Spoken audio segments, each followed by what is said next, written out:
so strange being back here. Same home, same chair, same mug, and even my room is exactly the way it was before I left for my trip.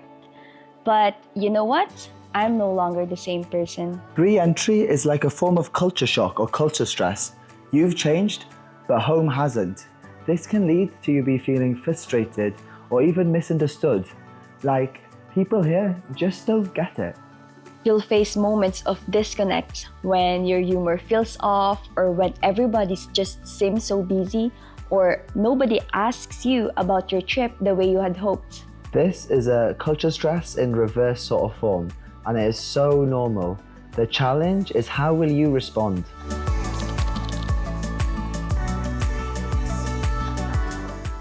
Re-entry has been another cultural shock in itself. And that is very crazy because I'm coming back to the place that I've lived for my whole life, but coming back very different. I think I very much can be very introspective and also very just like pondering and reminiscent. And it was impossible to come back and just jump into daily life like nothing had happened. Coming back from, one to the other is really jarring in a lot of ways. It feels like most of the people that you come back to have no understanding of what you had just experienced. So it's really, really hard to kind of reconcile the two. Like, okay, like this amazing experience that people can't understand, and I still have to kind of come back and live this life here. Like, how do I retain everything that I learned and I gained overseas, but also fit my life back into my daily routine? It's really hard. I expected that I would be able to reconnect very well with people back here. For some reason, I just thought, I'll just be jumping back into all these friends and family that I know very well for my whole life, or for the better part of my life. I have spoken with them and had a really strong community and bond with them. So I didn't expect that it would be any different when I came back, but it was. I think the thing about communities and groups are that when someone leaves, it's very natural for them to fill up the gap, as any healthy groups do. The role or whatever need there was that person used to play in that group, they were able to make up for it. It's a little bit like sand, right? When you dig it and then it just sort of falls back into place after a while.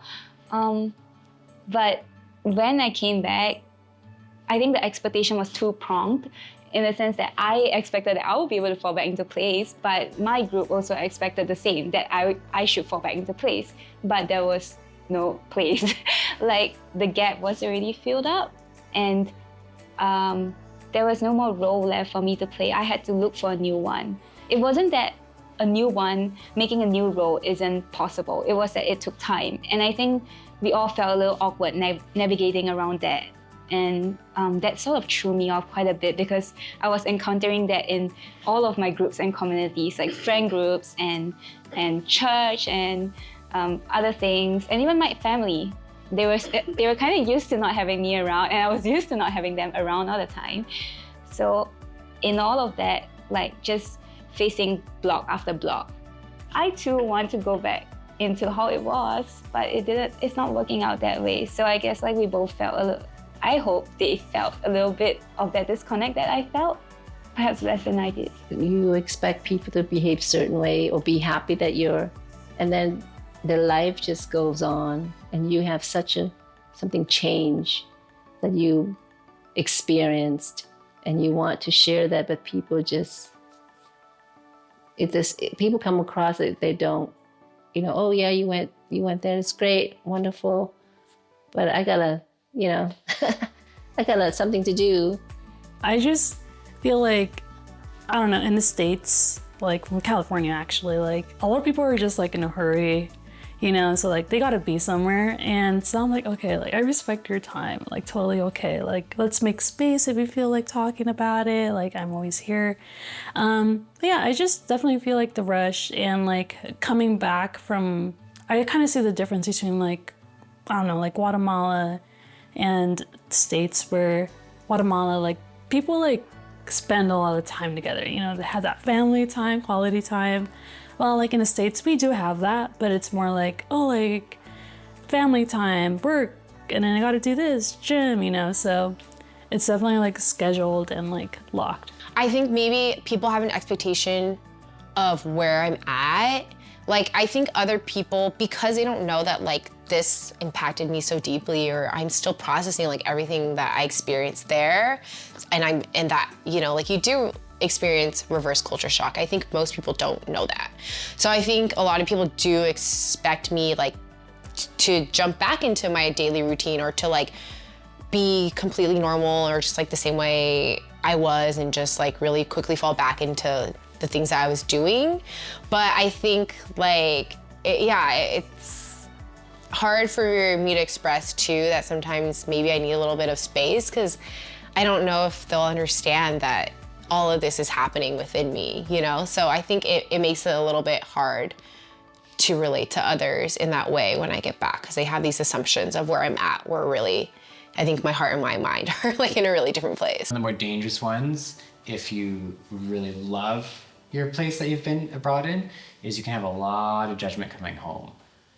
For me, it was, well, we had this little box of a space and we hosted Bible studies. We had people over all the time. And then I go to my friend's house who has a house 10 times the size, and they're like, we just don't have room to host.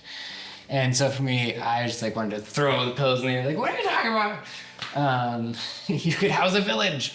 And so having that idea of, well, this is their culture, and for their culture, what is appropriate to host in looks like this, versus where I just was, where having a roof meant you could host. And making sure you process things with someone who's spiritually aware, spiritually solid, and able to just say, you know, maybe they just haven't had that same experience, or maybe that's not where God has them at this time. But what are you gonna do now that you've had this experience? Maybe you can host and give people that experience rather than putting it on someone else. And also, like what Maggie said, with feeling that closeness while you're in a time of desperation, I think it's important to say, well, rather than focusing on, it's so sad I don't have that anymore, remember, wow, that was so amazing to feel so close to God. I want to continue having that back where I am. And I know it's not going to look the same, because I'm going to feel more comfortable in my own house than I did somewhere else. So how do I still have that hunger for God? Like, I've tasted and I've seen that He is good. I don't want to look away from that. Do you remember the entry posture diagram?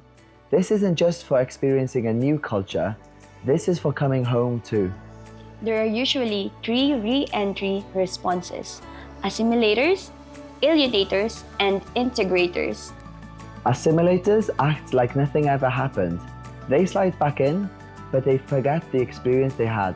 An alienator rejects home altogether, criticizing everything, forgetting that they were once part of this culture too. But an integrator, they know re-entry will be difficult.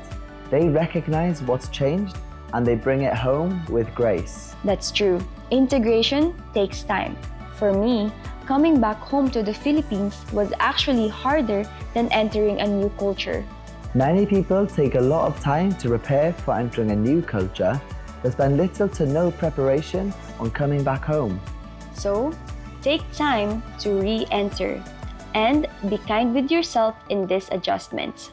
And remember, God has brought you back for a reason.